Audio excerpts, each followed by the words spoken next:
This episode of the BeanCast is brought to you by Content Marketing World, the world's premier content marketing event. Find out more at contentmarketingworld.com today. Use the offer code BeanCast. Bandwidth provided by Recursive Squirrel Interactive. Visit them on the web at recursivesquirrel.com. Episode 554, Chief Mud and Muck Officer.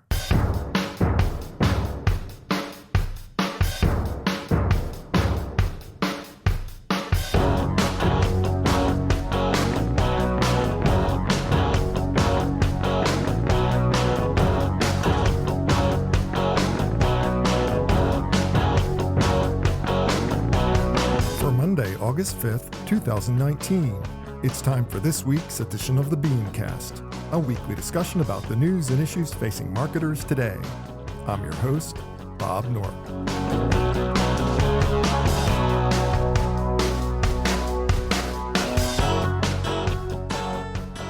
Thanks for joining us. Marketing is a cost center. At least that's how many companies view it today. And whether you're with a brand or their agency, your role is considered non-essential for adding value to the business. How do we change that perception? Tonight we'll discuss. Also, how brand causes can break brand positioning, the ethical dilemma of YouTube Kids, the worsening pitch process, plus the good, the bad, and the ugly. That's the lineup. Let's meet tonight's panel.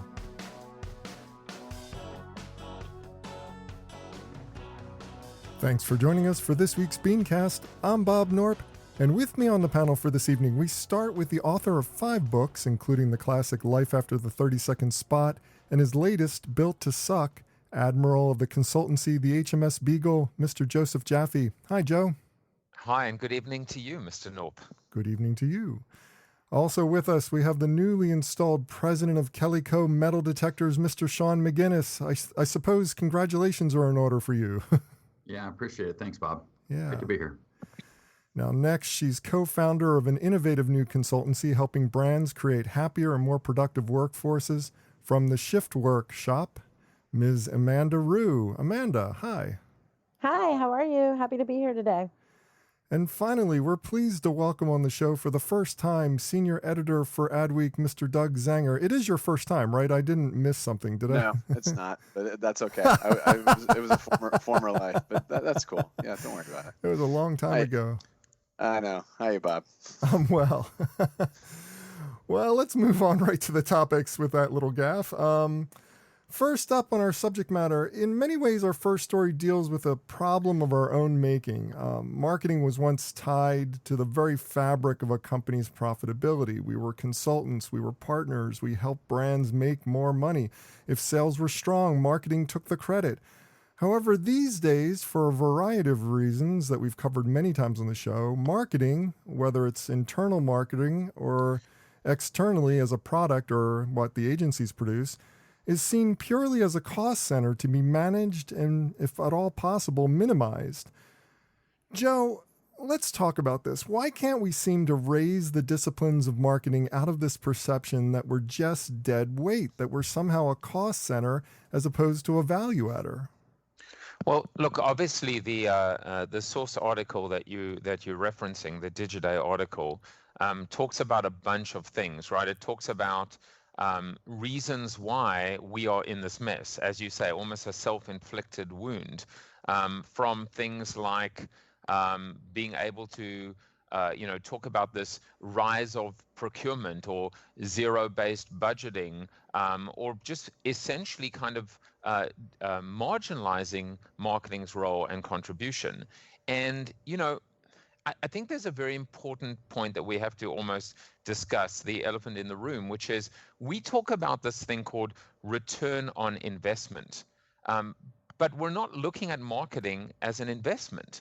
We truly are looking at marketing as an expense.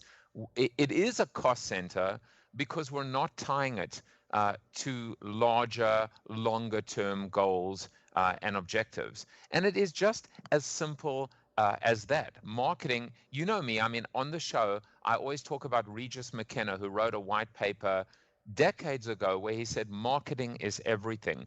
Everything that touches the customer, everything directly or indirectly, must be part of the marketing department's responsibility. They should have input in and or sign off on anything that touches the customer. But the reality is today, marketing, everything that used to be part of marketing has been taken out, stripped out, marginalized to the point where marketing really is just synonymous with one thing, and that is advertising. And for that reason, we see the fact that there are almost a minuscule amount of CMOs that actually sit at the board level. So the point is, if we want to be able to elevate or promote or reposition marketing, we have to be able to talk about marketing as a business builder, not even a brand builder, but a business builder. Either way, it has to be beyond this kind of groundhogian type of day or of quarterly earnings. So as long as marketing continues to be inextricably tied to kind of short-term gain and short-term benefit, we will never see it rise. And I just want to say one thing, the article cites, and I'm sure we're going to talk about it at length, Uber laying off 400 members of their marketing department. That's the impetus of the conversation this week. So many articles were written in terms of what the cost of marketing was as opposed to the value of marketing because of that. Can I just say, how did Uber even have a 1,200 person marketing department? Yeah. What the hell were these people doing? I know everyone's jumped to their defense, etc., and almost kind of lambasted Uber, but I'm not really sure. And how many of these 1,200 person marketing department were engaged in higher value tasks? I'll turn it over to the other panelists now, but I always talk about from a strategic framing standpoint, 3 words: input, output, and outcome. And the problem with marketing is that we are talking about inputs and outputs. We are talking about widgets on an assembly line, as opposed to focusing marketing on outcomes. And until we do that, marketing will continue to be in this kind of downward, deathly spiral. Well, that continues to be the ongoing dilemma that in terms of trying to raise us out of this cost center mentality is the fact that what caused this fall from grace? I mean, we used to be considered part of the value chain, and now suddenly we're a cost. We're not a part of that value chain anymore. And, I think it comes down to accountability. It's got to be something to do with accountability, because if we weren't accountable to the numbers, if we were accountable to the numbers, rather, we would be closer to the value chain. We would be part of that value equation. Am I wrong, Doug? I mean, is this like you have a perspective on this from the standpoint of the agency world? I mean, I think that this is, as it relates to Uber, I mean, to the earlier point, 1,200 people in a marketing department's pretty big. So I think that they may be considered an outlier. But I think that what I'm seeing and what I feel is happening right now is this is a correction in a way where, where brands are seeing, all right, do we really need to have this, and this? So I think in the next couple of years, it will shake itself out so that there'll be some better consistency. I think that companies are looking to trim back some of the marketing waste that they might have. And I agree. I mean, I think that the good CMOs, and there are plenty of good CMOs, are able to articulate the value of what they bring to growth within a company. So I think part of that is my hope is that CMOs really get on the offensive, because I think what's happening here is marketing is playing defense as opposed to playing offense and articulating their value. And, we see this with agencies all the time. And, don't play defense, play offense, be proud of what you've accomplished and and articulate it in a way that shows, listen, we had growth year over year. A good example of this would be like KFC, for example. So last year in Cannes, Wyden and Kennedy gave a presentation talking about how for 4 years it was same store growth year after year, month after month. It was just, the metric that for franchisees is really, really important. So at Wyden, you see that they're able to articulate that this incredibly important metric for the franchisees and for the brands, we've been contributing to that in a positive way. So I think part of it is that marketers just need to get on the front foot. You know, again and again, I quote from the book Madison Avenue Manslaughter, you know, because Michael Farmer really has this opinion that the unbundling of media from advertising has left us with this perception that we have no real value in what we do. What we're doing is we're creating the cost of an ad. And this focus on creative that the agency world has created for themselves, is that bleeding over into the world of the brand managers, the CMOs world? You know, because it's just like they're trading in dealing with this cost of creating an ad as opposed to the value of getting a customer. And I know that's not entirely true because it's like internal marketing departments deal a lot with media and media buying, etc. But I'm wondering if part of the problem is that bleed over of perception that we're buying this vendor cost of a person who's making an ad as opposed to the person who's getting us a customer. I mean, Sean, do you see any merit in that supposition? I do. I feel like I latched onto something that Joe said about the short-term basis of the investment view. And I think we've in some ways become a victim of our own success. You know, in the last 10, 15 years, so many parts of marketing have become more measurable, not less. But the focus on that measurability is typically sort of last click, you know, and so it becomes more and more difficult to actually justify the return on the investments from both a longer term view.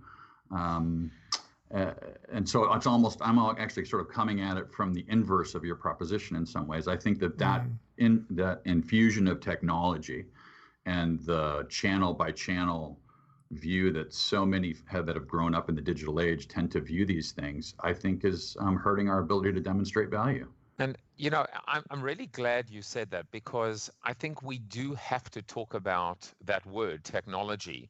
And whether we want to talk about innovation or just technology itself, even when it comes to digital. I mean, there have been a whole bunch of releases lately where, you know, I cited this in Built to Suck, but there was another one with P&G as well recently where they've basically cut advertising and even cut digital. And guess what? Their sales have actually increased.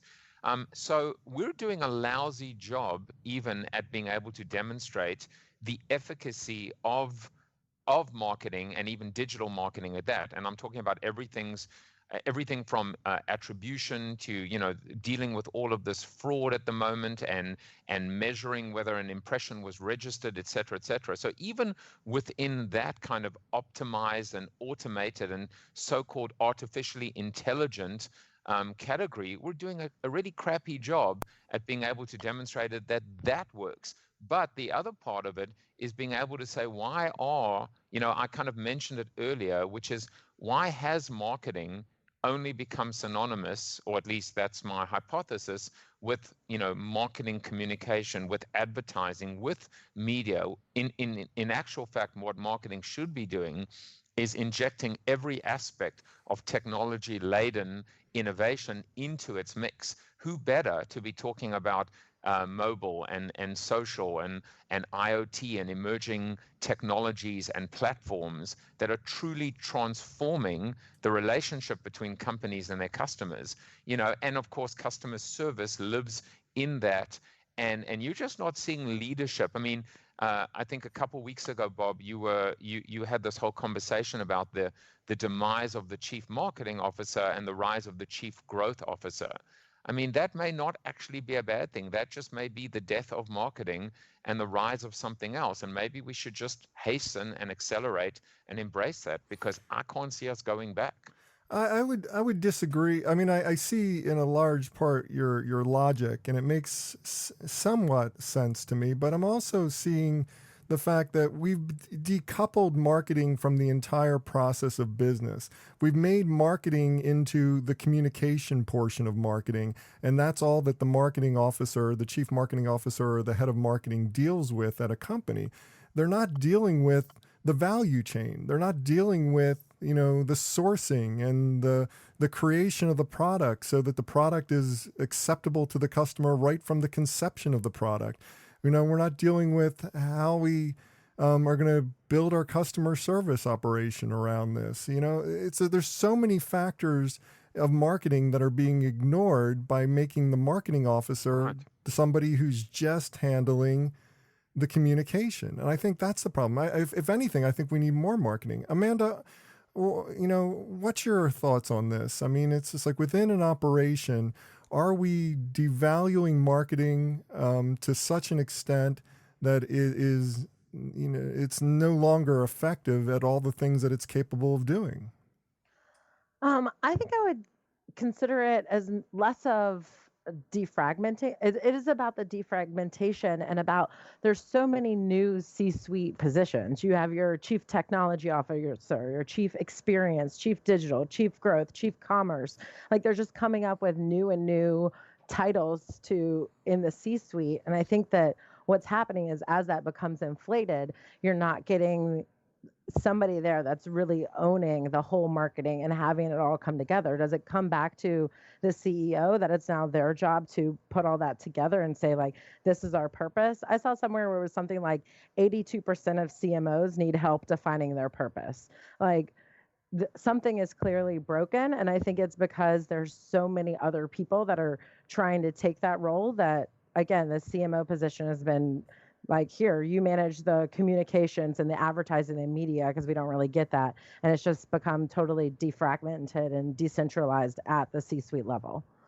I disagree with CMOs just handling advertising and comms. I'm hearing more and more from CMOs that they are dealing a lot more with fundamental blocking and tackling business issues. So I think that there is a perception that, they go in and they go on the ad shoot and they get to do this, that, and the other thing. And then they talk about it at Cannes or wherever. But what I'm hearing more and more is that CMOs are starting to feel more like plumbers and maybe a lot less like magicians, and because they are dealing with a lot of mud and muck, and really a lot of these marketers really are embracing that because they're sinking their teeth into the business. We just don't necessarily hear about it as much. Well, that sounds even worse, right? It's so maybe the M in CMO stands for Chief Mud and Muck Officer, Chief Muck Officer. That's terrible. Teed you up for that. I teed you up. I know. I appreciate it. I'm going to send you a copy of my book for that.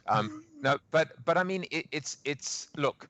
A marketer should be able to roll up their sleeves and get their hands dirty. They should understand, the piping and the innards of the company. They should be able to kind of, exact what they do at the rock face. But I think the challenge is, and it's interesting, what you say about how marketers are kind of taking on more. I just compare it to, I went to the ANA's Masters of Marketing conference last year.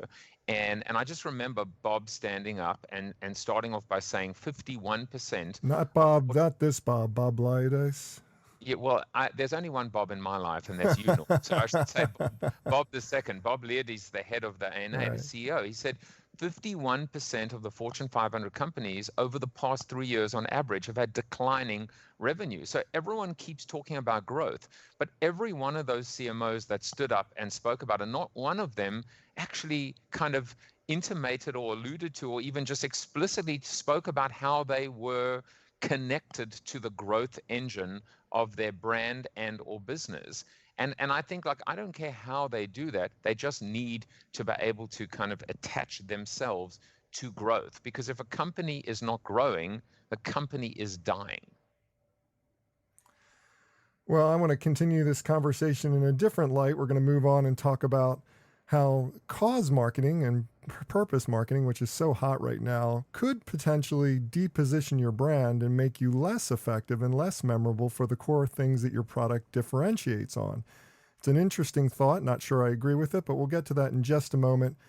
But first, I want to talk about our sponsor for this evening, Content Marketing World. Now, Content Marketing World is the world's original and largest annual gathering of content marketing professionals, and they're all coming to hear the latest thinking on every topic imaginable about content marketing. And this is one exceptional lineup. I mean, they've got some pretty amazing content creators going to be involved with this, not least of which Henry Rollins. If you're a fan of heavy music, Henry Rollins is a name to know of. He's going to be there talking about his journey in content marketing. Mindy Kaling's going to be there, just two of the big names that are going to be involved with this. But the most important thing to remember about content marketing world is that nearly every major brand globally is going to be in attendance. Now, this is no small feat. To have most of the brands, all the major brands attending this one event makes it something that you might want to be at if you're trying to get new clients for your agency. It's something where you're going to have the opportunity to be in the room with some pretty amazing people. In fact, they're expecting over 4,000 attendees to be at this event. It's coming up real quick. September, let me see, where's the date? I got it here. September 3rd through the 6th in Cleveland, Ohio. So you're going to want to be in attendance at this, because with 4,000 people there and every major global brand in attendance, you've got the opportunity to meet with some of the biggest brands in the world and find out what they're doing, what they're involved with, what kind of successes they're having, what kind of trials they're having. You're going to have the opportunity to learn from each other. And that's always the biggest opportunity whenever you're going to any kind of conference. But the thing that I've gravitated on over the last few weeks when we've been talking about content marketing world is the fact that many of the speakers who are going to be at this year's event are people who have been on our show previously. Now, this is something that you should really pay attention to, because some of these people are some of the biggest names in the marketing world. Ann Handley, she wrote Content Rules. Content Rules is one of the seminal works in content marketing. It's something that I'm personally very attached to, because the BeanCast makes up chapter 20 in that book. So we're always excited to talk about Ann and her book. Christopher Penn, everybody knows Christopher from Marketing Over Coffee, which he does with John Wall and has for some years. Now, Christopher Penn's going to be there. Kate O'Neill, she's the tech humanist. She's going to be there. Kate's wonderful. I love having her on the program. Scott Stratton, we've had him on many times. He wrote Unmarketing. Lee Odin. Lee Odin is the SEO king. He knows about how content marketing drives SEO better than just about anybody else in that space. Scott Monty. We all know Scott. Tamsin Webster. Tamsin is one of the main keynotes at this event. And all these people have been on our show. You know what they're like. You know what kind of value they add to the conversation. And they're going to be bringing their unique ideas and thoughts to you directly at this event. There really isn't a good excuse for you not to send at least one member of your staff, or if you can possibly come yourself to this. And one of the things that they're trying to do for agency people in particular is not just tee you up with all these great opportunities to meet with brands and potentially get some new business out of it. They're giving you the chance to check out an agency track that's built specifically for the needs of agencies like yours, or a branded content track. That's something that's going to be very useful for the kind of work that agencies do. And of course, they even have their free agency exclusive cocktail hour, so you're going to get free booze out of this. So don't wait. Get to this website right now, contentmarketingworld.com. Use the offer code BeanCast, all caps. Make sure you all cap it. I don't understand why, but that's the way they've done it. So make sure you go to contentmarketingworld.com. Even if you're not necessarily completely sold on being at this event yet, even if you're still questioning it, even if you're going, Bob, I'm not so sure I can make this event. It's running out of time. It's going to be a month away. I'm not sure I'm going to get approval on it. Just go to the site and find out more about what's going on at this event. The names are incredible. You're going to see some of the top marketers in the content marketing space talking about what they're doing. It's going to be a pretty amazing, valuable event for you to be part of.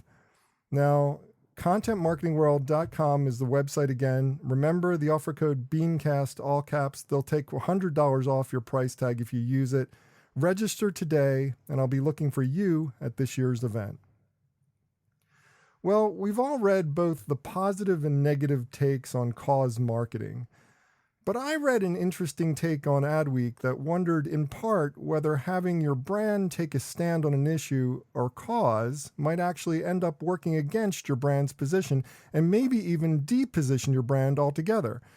Now, an example of this is recently Venus, the razor company, women's razor company, is trying to get into Dove marketing space, doing this real beauty type approach to their marketing of their product, which seems ludicrous to me, Amanda, because I'm looking at this and I'm going, Dove at least can make the claim that using a pure and natural soap is good for your skin and it makes you look your beautiful best.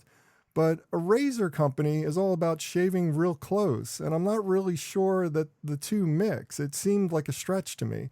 And I think a lot of brands fall victim of that. They want to get involved in not the content marketing, I'm still on the ad. They want to get involved with the cause marketing, and they don't really make it intrinsically part of their identity. And it doesn't really build on the differentiator that defines who the company is. And I'm wondering, can you explain this concern, the heart of this concern a little bit? And do you feel it's a true concern or simply fear-mongering on the part of this article? What's your thoughts? Thank you. I think with this, it's really about, with the Venus example, that it is they're grasping for straws, that there are other competitors and cheaper competitors that they're trying to look for a way to appeal to this younger millennial audience that we know responds to cause-based marketing, purpose-driven advertising, things like that, that they're saying, what do we do? And they're saying, well, we know that this is something that can work. We're going to try it. And to me, it seems disingenuous and not authentic, which is the biggest problem that with most of this cause-related marketing. So I think it is when it is aligned with that positioning and purpose of the brand and the business and the company itself. But like I mentioned before, we know that CMOs and CEOs need help really defining this purpose. So when that purpose isn't crystal clear and everyone isn't marching to the same beat, that's where you start to see marketing departments and the cause team trying to throw in solutions which may not be fully aligned with the business and what's strategically right for the brand. So I think it's about alignment with positioning and purpose and looking at really why you exist beyond turning a profit. We know that these are companies, at the end of the day, you need to make a buck, but what is that vision that you're of the world you're trying to create beyond that?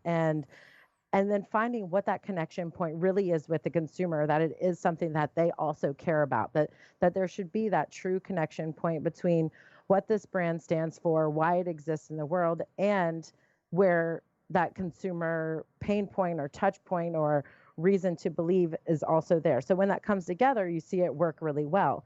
And it can happen in a lot of different ways. It can be through sustainability. It can be through corporate social responsibility. It can be philanthropy. It can be the cause-related marketing where you're working with another nonprofit or things like that. So finding the right mix of what that cause-related marketing looks like for your brand and your consumers.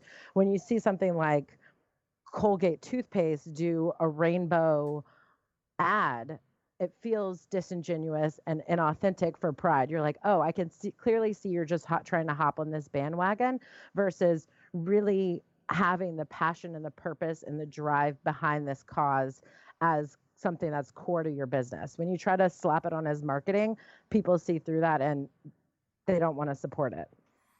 Well, let me just play devil's advocate for a minute. Let's take it from the standpoint of every brand, if we believe that cause marketing is important, needs to explore what their cause is going to be. And you got to start somewhere. So taking the Venus example again, it's somebody's at their marketing department wanted to get involved with looking for all the opportunities that would make a woman feel more beautiful. And this is an opportunity for that to happen. And we have a product that fits into that. Yeah, it's a stretch, but after time, after they put effort into it, they can kind of own the space. And the example that I go back to is Yoplait. I mean, what does yogurt have to do with breast cancer awareness? And yet they've managed to own that for a number of years with those pink lids and the collection of those pink lids. And, the donation to the Breast Cancer Foundation. I'm not sure which one they actually support, but they're donating money for a cause that a lot of their customers are interested in. Doug, what's your take on that kind of thinking? I mean, it's just like, is it acceptable for a brand to get involved with any cause that they feel like they're going to commit to, as long as they do commit to it over time and actually grow their commitment and make it intrinsic to their brand, even if it's not immediately so? Well, that's the trick. That's the trick with all of this is, to Amanda's point, I think that there are a lot of brands that are just trying to throw stuff up against the wall and see what sticks. And I think that we saw this, excuse me, Amanda brought up Pride. And that's a great example of the co-opting of a space. We had done a tracker for Pride Month, and it was just an experiment. I was curious. I'm curious to see what brands are thinking about doing or what they're going to be doing during Pride Month. And it was a constant merry-go-round of, why are you doing this? What? How does this have anything to do with your brand? And so it was interesting because at the beginning, I think I went into it with rainbow-colored glasses of thinking, all right, let's see what we got here. And then by the end of it, I just thought, my God, they've just completely co-opted purpose for this month. And so it gives me a little bit of a bad taste in my mouth. And then being a can, a lot of work that was awarded, some of the higher level prizes, a lot of it was purpose-based. And we started hearing a lot of disgust very quickly about purpose washing. So I think we're getting ourselves into a situation where purpose washing is becoming the new greenwashing, is becoming the new, name a washing. And I think that most consumers are going to be able to see right through it. But I agree, it has to be somewhat endemic to the business that you're in, or it has to be such a great opportunity that you can't miss it. And probably the best example of that is Nike and Colin Kaepernick. So Go ahead, Joe. No, you go. I'll go after you. I feel like this is just another great example where marketers ruin everything, right? I mean, anything worth doing seems to be worth doing well. And if it's worth doing well, everyone jumps on the bandwagon. And when it's overdone is when we get the skepticism that comes into play. So it's really, to my mind, about alignment of integrity and how your values as a company. And sometimes what I've seen historically is you get an entrenched CEO who believes certain things, and the minute that person's no longer there, you get, the open question becomes, is this really a value or a cause that our company is a good fit for our company, or was it just that one person that believed those things? And so I think and furthermore, I'm of two minds of this when it comes to sort of observing from afar. There's the consumer brain in me that just wonders when we're going to finally get done with the great sorting, as I referred to it. Every single time company X comes out with, whether it's cause-based or something like Nike and Kaepernick, I'm always either shocked one way or the other. Is this based on how I believe politically, a company I'm now supposed to support or supposed to abhor? How does that actually fit? I just wonder how those things all come together as a consumer. But as a business leader, it certainly is up to me to determine whether or not there are those types of causes for our business that we can support. And I think it's as long as it aligns with the vast majority, and if you've got a clear sort of group of consumers that marry that, as long as you're willing to walk away from those other consumers, I think it's great to support the cause in question. Yeah, so I was, what I wanted to add was I think it's critical for us to differentiate between cause and purpose. And, I really rail against companies that are looking to discover their purpose. If they're in business today and they've been in business for 100 years and they don't know what their purpose is, they don't deserve to have jobs. I mean, in many respects, it's about rediscovering your purpose. It's about looking backwards, not trying to kind of create something completely. That's why all this purpose washing is taking place in terms of trying to kind of create meaning when there's been nothing but emptiness, if you think about it, up until that point. Now, a cause is different, right? Being able to to stand for something or to be able to adopt a new cause or build a cause into what is a foundational kind of brand platform, that's very different. But ultimately, I think the big challenge, and goes back to how you set this up, Bob, is we live in a very, very polarized society at the moment. And if you're going to stand for something, that kind of means you're standing against something else. And so what really brands need, and brand officers, is they need a spine. They need to grow a backbone and be able to stand against or stand for something, I should say, and then be able to, to kind of lead from that position. We are, recording this on a Sunday after 2 mass shootings, another 250th and 251st of this year in the United States. When are we going to see a company stand up and stand for that in terms of being able to eradicate, eliminate, and deal with all this gun violence? But clearly, why do I bring up something so kind of heated is because a company that's going to stand up and be able to say, if you're on this side, we don't want you, we don't want your business, or we're prepared to lose it. I mean, that's a company that truly has a purpose and a mission. And, dream on if we're going to see something like that coming out anytime soon. We certainly aren't seeing it from our politicians.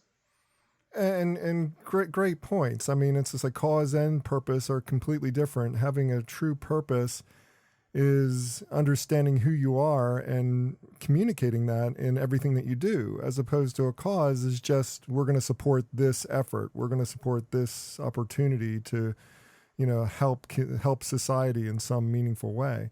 Amanda, last question on this, and maybe you can help us understand a little bit better. What do brands need to do in order to determine an effective cause-based strategy? What kind of pointers could you give them in a succinct way that would help anybody listening understand how they can identify what their purpose is, what their cause is, and what they're going to be doing to affect that kind of strategy in their business? Sure. So to that point, I absolutely think that purpose and cause are separate, but they're inextricably linked. So having a very, very clear purpose around why that company exists beyond making money, I think is the most important. And then looking at the company, looking at the history of the company, where it wants to go, what values are really driving this company forward, and what's true and resonant amongst everyone in that belief system. So I think when the company can do that reflection and see what is really true and what they really believe in and what kind of values they have, that starts to shape up what that cause-based or social responsibility part of the business is, because it will naturally fall out of the purpose and the mission behind the company itself. So the more clear that is, I think the more clear it becomes to start making choices that align with that bigger vision and purpose of the company. And I promise that would be the last question, but I do have one more. It's, back to the original purpose of this conversation. We were talking about the fact that a brand can take a stand, but it could potentially deposition their identity. It can potentially make their identity weaker, and that a cause can work against the effort to sell the product. And, using that Venus example, I mean, that ad that I watched for Venus establishing their purpose in terms of caring about women and all women are beautiful does nothing to say this razor shaves closer than any other razor and that it's a better product. Is that potentially damaging to a brand over time, or is that something that we just fill in the blanks as the campaign continues? I think it can be damaging to the brand when it's not done correctly. So when it's not fully aligned, that's when it starts to deposition the brand and people start to not be able to trust the brand because it's not reliable, that you're not seeing the same type of things and causes and communications in a cohesive way. So the consumer doesn't really know. So they're like, is this real? Is this genuine? I'm going to rather support something that I know I can believe in.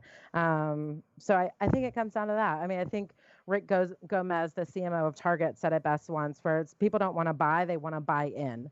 So whether that is your purpose around the world you want to create and that's aligned to a cause, then that would be great. It doesn't necessarily have to be reliant to a cause, but we see the facts and figures, and we know that when you have a purpose-driven company that is doing good in the world and isn't just about making profits, that it does affect the bottom line.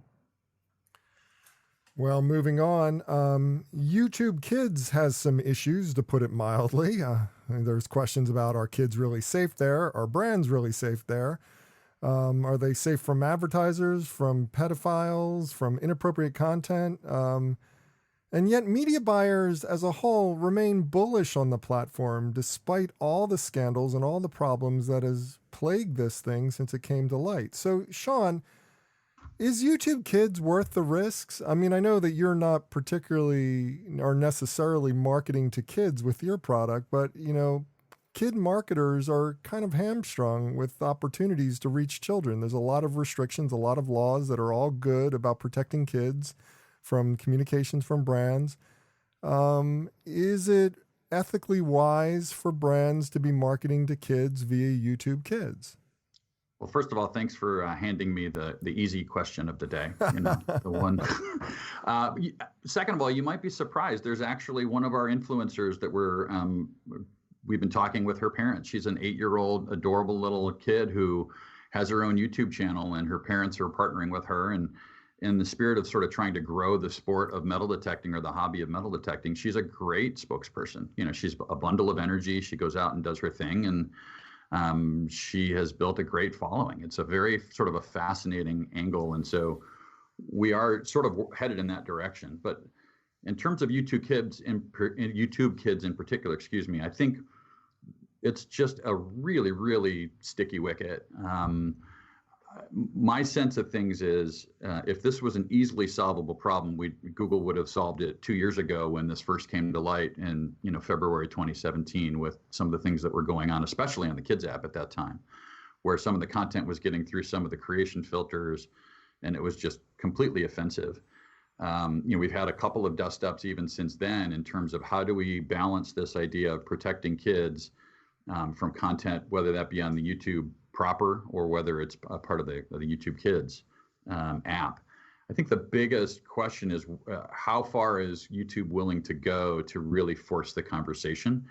I think there's this tension between how much can AI do and how much can machine learning do, and what's the scalability of those types of problems. I mean, every minute we continue to create 400 hours of content on the YouTube channel overall. A small fraction of that goes into the app. And that tension is balanced by how tolerant are we for exceptions when something does get through, or when you get into sort of media narratives, as we saw in February with the YouTube algorithm recommending scantily clad children to all of these pedophiles. It's a really, really difficult business challenge. And ultimately, I think it winds up with, my guess is, I think YouTube forces almost all, if not all, child-created content or content that features children in it into the Kids app. I think that's a likely possibility. I don't know the percentages of how far I'd be willing to go. And if that happens, I think it ironically becomes an even safer place for brands to be able to invest. So I think to some degree, the bullishness that you spoke of speaks to sort of the waging minds of brand managers who are thinking that might be one of the likely outcomes. And what are brands doing to protect themselves overall, though? I mean, it's just like, if you've got an opportunity to market on this platform, it sounds great. It sounds like the situation you described sounds like a wonderful situation. It's an opportunity to work with an influencer. But when you're talking about working with YouTube directly and creating ads that could potentially go on platforms or be seen against videos that are not necessarily in the brand's purview, you don't want to be associated with those brands. It seems like it's a dangerous prospect to be playing in this space, especially when it comes to marketing to kids, because the blowback can be tremendous, right? Sure. I mean, it's always a risk. I think the marketing to kids, there's the marketing to kids aspect of how do brands do that safely, and then there's the other side, which is how do brands ensure that if they're not marketing to kids, that they avoid that. And I think both come with YouTube's ability to finely tune placement of ads. And I don't think they've frankly gone far enough in the build out of the interface to be able to do that in a way that's really wise and is both sustainable and sort of drives the right outcomes from a brand perspective. Joe, some of the things that Sean just said really resonated with me. This acceptability, like how much acceptability are we willing to have when it comes to problems with our ads showing up against bad content? How much acceptability parents are willing to put into place as far as their safety of their kids. It seems like there's a lot of factors to be balanced here and no clear answer as to how to actually do it. I'm wondering what your thoughts are on the platform as a whole and whether or not there's an ethical challenge that kind of supersedes this. And you mentioned the recent gun violence that went on here in this country recently. I think it was you. But it's just like, we have this situation where we're willing to accept the murder of lots of children in order to make sure that we're able to maintain our gun rights. Is it any different when it comes to the safety of our children in online spaces? Yeah, I mean, look, that's obviously a very, very appropriate, relevant, and poignant point. I think that I don't know if they've reversed this position, but I certainly remember when researching it and several years ago, I cite this all the time when I'm speaking to marketers. Brazil just made it illegal to advertise to children, period. So there's no COPA, there's no like terms and conditions. They just say, yeah, it's just not something that we're going to tolerate or accept anymore. And I think the danger, we always have to decide who the enemy is, and often the enemy is ourselves.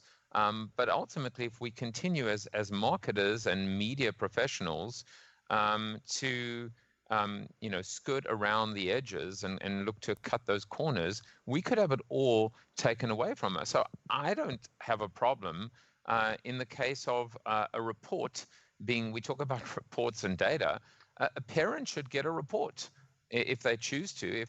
If a child is under a certain age, they should get a report not only of the content that their children viewed and watched, but the actual advertising that was, and everything about the advertising in terms of whether an entire impression was registered, whether the entire ad was watched or skipped, whether it was clicked on. I've always believed that the key to the future lies in partnership. We've just never brought parents into the mix at all. We've never had that conversation. It's always been about advertising agencies and brands and media companies and technology companies. But if we want to kind of win a battle, or not lose it, I should say, in terms of content and commercials that are paired together and exposed to our children, maybe we should bring parents into the mix, even if it is just part of a panel or a research component. Well, I love that idea. The alternative is really relying on AI. And I'm telling you right now, just to interject a personal story real quickly, the AI is broken. We spent the last 60 days not being able to link to our website that is an e-commerce seller of metal detectors on any Facebook property. I was unable to share my email address. I had to remove the URL from my Instagram profile, all because we were flagged by some machine learning algorithm 6 weeks ago inside of Facebook. And still to this day, we don't have an explanation. I finally was able to get it reversed last week or just this week. But my supposition is in our industry, we use a lot of terminology the manufacturers do that's very similar to guns. So there are things like sharpshooter coils, and we are out coin hunting and things of that nature. And, there's no more innocuous business that I can imagine than selling technology to put in hands of folks that go out and scan the ground. It's just, it's really, if to rely on that algorithm to try and do the job when we're creating 400 hours of content every minute seems ludicrous to me. My 10-year-old loves that technology, by the way. Woohoo! Yeah. We'll talk. We'll talk after the show. I smell a new influencer coming online. That's great. Well, or a new customer. Who knows? Oh man. Well, we're running out of time, so I want to hit this last topic real quick. We've talked many times before about the broken pitch process, and not only do things not improve, they seem to be getting worse. We've done a number of stories over the last few months about how that situation is continuing to spiral downhill. So, Doug, what are your insights on the problem, and how should we go about fixing the agency pitch conundrum now? What are you hearing? It's such a small topic, Bob. Yeah. I know Go. it's something that's really easy to cover in like the 5 minutes we have left, but go for it. Well, all right. So there's clearly been a lot of ground covered on this, and again, I'm looking at brackish water where it's been a certain way for a number of decades. Now we're getting into this new reality. So now we're in that, again, that brackish water, that churn. I'll use that nautical example because I think Joe would like that. So, I think that it's really choppy right now because we're seeing fewer and fewer AOR. We're seeing a lot more project work. We're seeing fragmentation of holding company agencies. We're seeing the rise of the consultancies. We're seeing this, that, and the other thing. I mean, it's just this game of tennis that goes back and forth, back and forth, back and forth. So we have something called fastest growing agencies, and it's the first time that we've done this. And I think what's been interesting about this is that in talking to some of these agencies and seeing a lot of the agencies in their presentations, that project work is something that they're not necessarily too, I don't want to say worried about, but I think they've acknowledged that the AOR process is dying, if not dead. And you'll see a few here and there. Kroger's a good example. They had a million great reasons to choose an AOR in McCann, New York. I'm sorry, DDB New York. Let me get the agency right. Sorry, DDB New York. Boy, that's a mess up there. But I think that there's such fatigue in the pitch process. There's a great deal of expense. So what I'm hearing from agencies more and more is we're not even going to bother with pitching. And then again, some of these agencies that we learned about through fastest growing agencies were that they're working on a project basis, but what they're seeing is continual lift. So the silver lining in all of this is that through project work and through success in project work, you start seeing more and more agencies growing organically that way. That's the way they're getting their lift. And they seem really fine with it. Some have said, it's great that we don't have to go through another pitch process. We're able to demonstrate, which is in a low touch environment, that we're very capable of doing this job. Therefore, we start getting more and more business. And so I'm hearing a lot of agencies just really throwing their hands up and saying, yeah, it has to be really, really good. And then there's the RFP. The RFP process is really broken. A few months ago, my colleague Patrick Coffey got wind of the General Mills RFP. Yeah, we covered that. That was terrible. Yeah, I mean, it has all kinds of stuff. 120-day payment periods. Even if you're pitching the brand allegedly, owns that IP. There's just, it's just a mess. And so I think agencies are fighting back and saying, you know what, we're just not even going to participate in this because it's an affront to what we do in the first place. I'm boycotting RFPs and boycotting the pitch process sounds good, but it's a lot like it's a lot like the actors unions. The actors unions. They go through the process of saying we're fighting for these rights, but they don't have solidarity because you have the Brad Pitts of the world who are also supposedly part of the union, but are actually taking management level salaries. And it's like without that universal solidarity on we've negotiated for a one price that everybody who does this gets this amount of money and everybody who does this gets that amount of money, just like the auto workers, you don't really have a union. You just have somebody who negotiates on your behalf. I think the agencies have that same problem. I mean, wouldn't you say, Joe? I mean, it's just like they don't have that solidarity. And, some of them somebody's always going to take advantage of that opportunity to pitch on something that everybody else is saying, nope, not going to do it. Right. Well, several weeks ago, I think on the BeanCast, you were talking about the conflict of interest with the management consultancies running some of these pitches. And I think it was one of the holding companies just said, well, we're not going to do it then. We're just not going to participate. But I think, I want to go back to the earlier point about this idea of taking on project work and then using that to grow the business.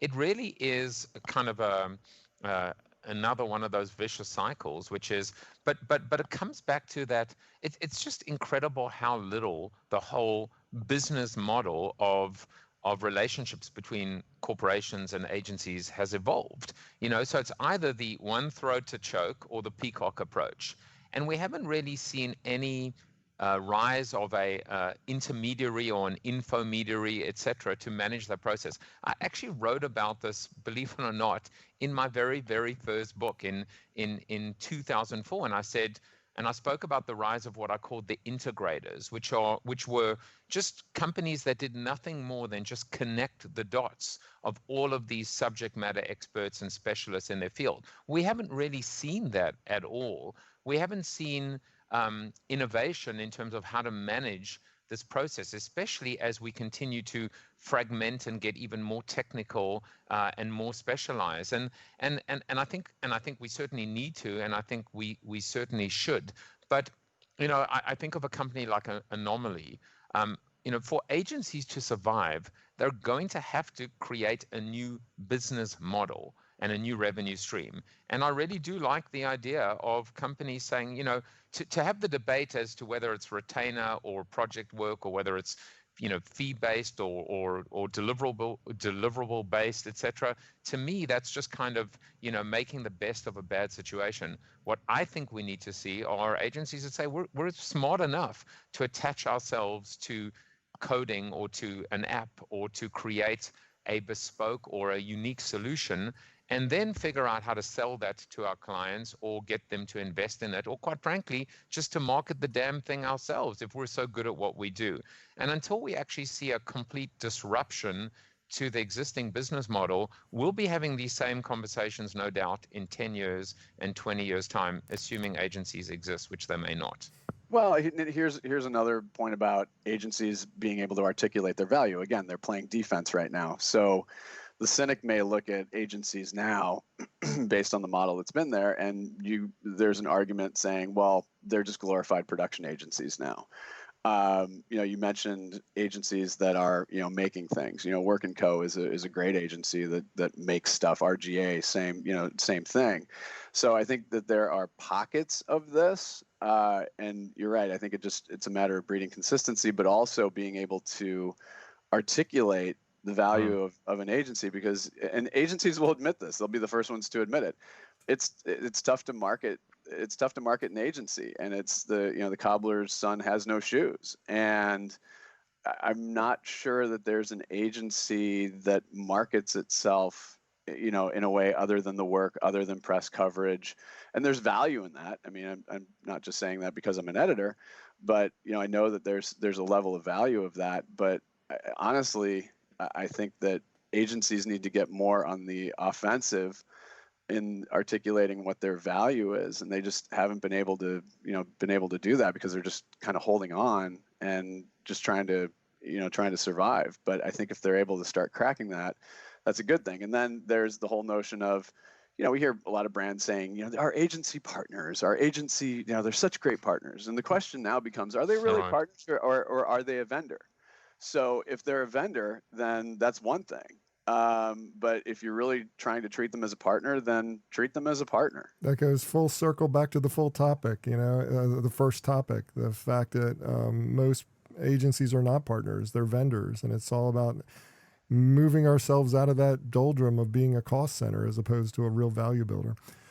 Well, with that was a professional broadcast segue, by the way. Thank you. I tried really, really hard on that one. Well, it's time for the good, the bad, and the ugly. But before we do that, I do want to take this quick opportunity to thank my guests again and allow them to each do the classic BeanCast shameless plug, starting with Joseph Jaffe. You can find him at thehmsbeagle.com. That's the home of his consultancy that he founded with Lynn Power.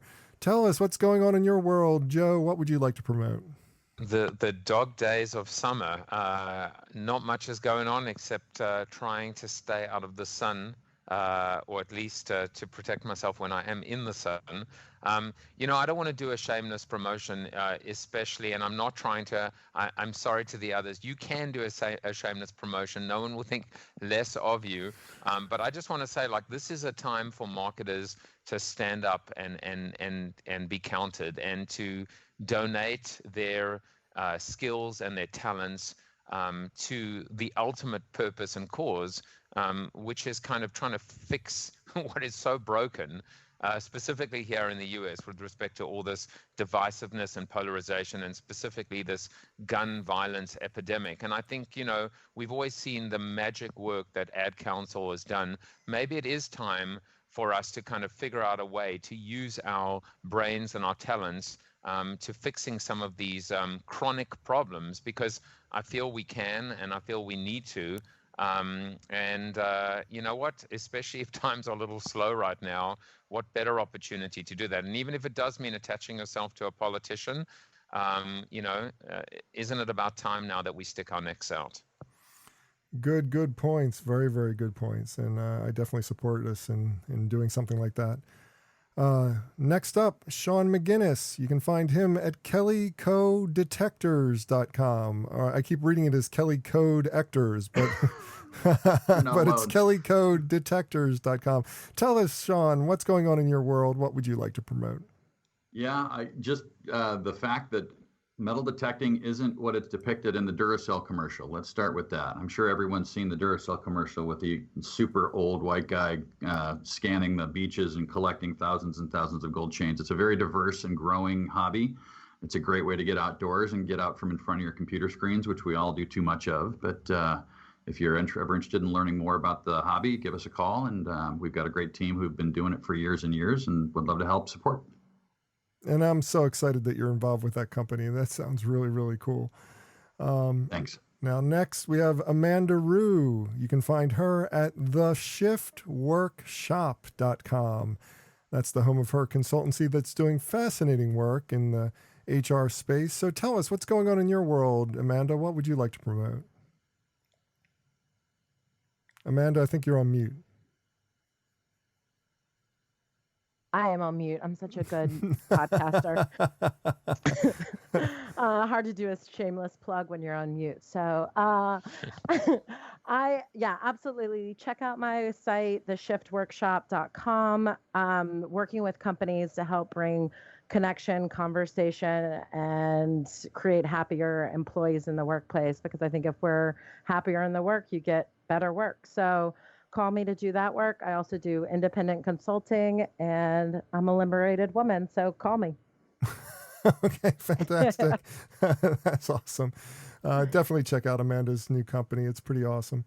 And last but not least, Doug Zanger. You can find him at a little magazine called Adweek, which you can find at adweek.com. Tell us what's going on in your world, Doug. What would you like to promote? Well, first of all, Joe, tell Lynn I said hello.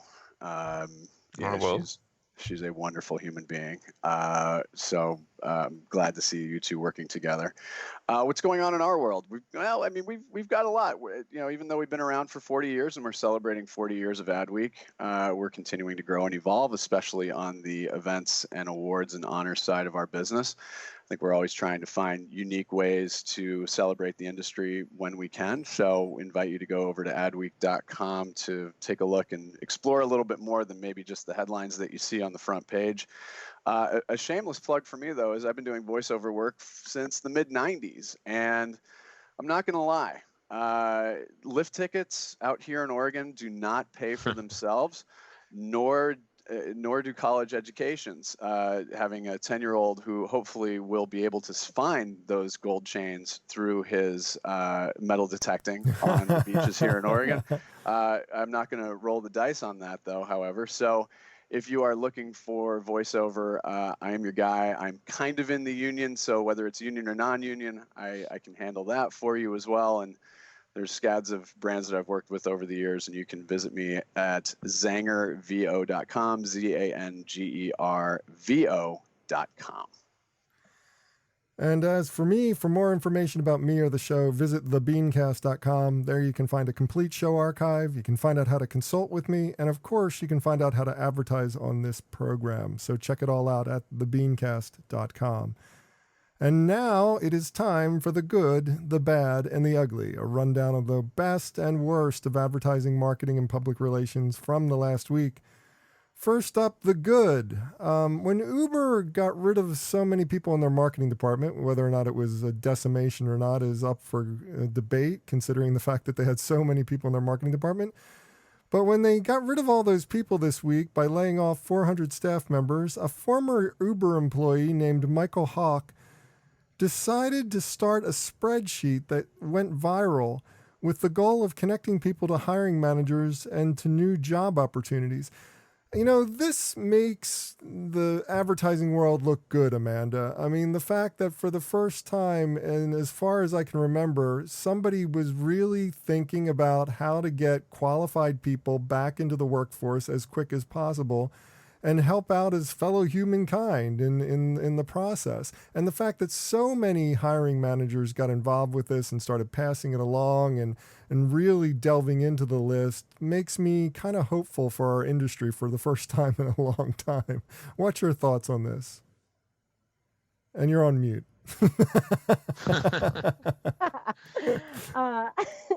Absolutely. I mean, I love seeing this happen. At the end of the day, our industry is about relationships and about the people that you know and about working with people that you can vouch for. And seeing something like this come into the industry is so fast and have so much fire behind it. It shows that we really do care about people at the end of the day, which is a really nice reminder. Well, we move from the good to the bad. The United Kingdom's Advertising Standards Authority has penalized reality star Gemma Lucy for promoting a weight loss supplement on Instagram while she was, wait for it, pregnant.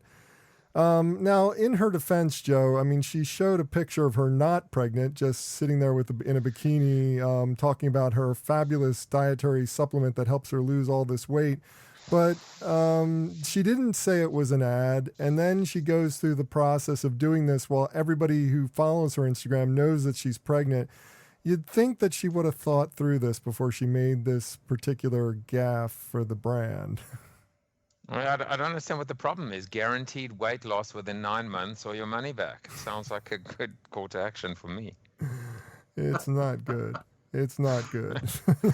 No, it's not good. For the record, it's not good. And last but not least, the ugly of the week. And this one is becoming an all too familiar thing, Sean. Capital One reveals that over 100 million user applications and accounts were compromised by a hacker. They've caught the hacker. It was a woman who had bragged about it on some hacking forum that she had done this and that she had all these names and all this information. But you can't really blame Capital One for this because it's not a matter of if you're going to get hacked. It's a matter of when you're going to get hacked. And when people get hacked these days, it's getting pretty spectacular when it happens, isn't it? Yeah, the bigger they are, the harder they fall, I guess. I don't even know what to say about this one. This is just, it's happened so consistently, and the numbers are getting tremendous. They're just getting so big. Okay, I just want to add a point, which is I was on Friday night. I was with someone who literally his company went from 115 employees to 3 employees. They're basically in the process of closing down the company. They've had to file for bankruptcy because they got hacked and basically they lost clients. And it's just terrible. They're in litigation now. It's a horrible story. But the thing that just, I walked away just really, really soul searching is how is it possible that with all these companies, the Capital Ones and the Marriotts and the Experience, all these companies, they get hacked and they just continue to operate, and somehow we give them a pass and they somehow survive because they're just too big. And we just accept it. It's insane. And we actually aren't maybe even aware of how many companies are being devastated and closing down because of these hacks. It's a complete double standard, but I don't think we even think about how many companies are being wiped out by this hacking. It's just a terrible thing. Yeah, I totally agree with you on that one. It's unfair what's going on, and it's definitely something that we need to take care of in some kind of meaningful way very, very quickly. Well, that does it for this. Wait. Have a suggestion for this list or just want to discuss it? Comment online. Use the hashtag GBU. That's pound GBU. And that does it for this week's edition of the BeanCast. If you'd like to subscribe to this podcast, visit our website at thebeancast.com and click on the subscribe link. If you're an Apple Podcast listener, we've also provided a direct link to our listing there, or just search for the BeanCast in the podcast directory on the Apple Podcasts app. And whichever podcast directory you use, when you subscribe, please leave us a review. Got a comment? Have a question? We'd love to hear from you. Just send your emails to beancast@gmail.com. Opening theme was performed by Joe Seibel. Closing theme by C. Jax. Thanks for listening. I'm Bob Norp. We'll be back again next week. Hope you'll join us then.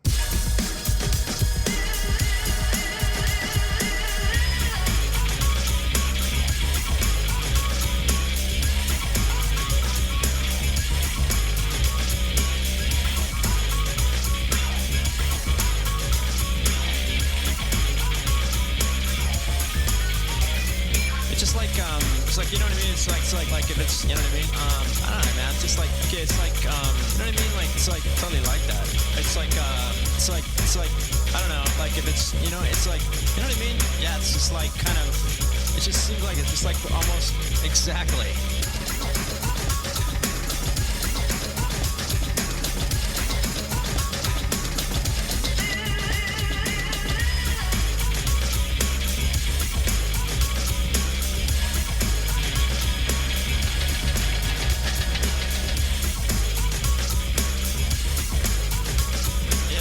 It's like exactly. Yeah.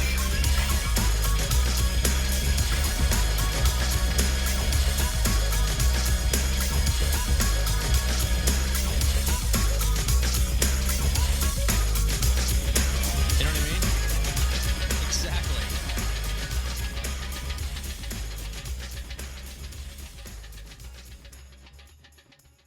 Cool beans.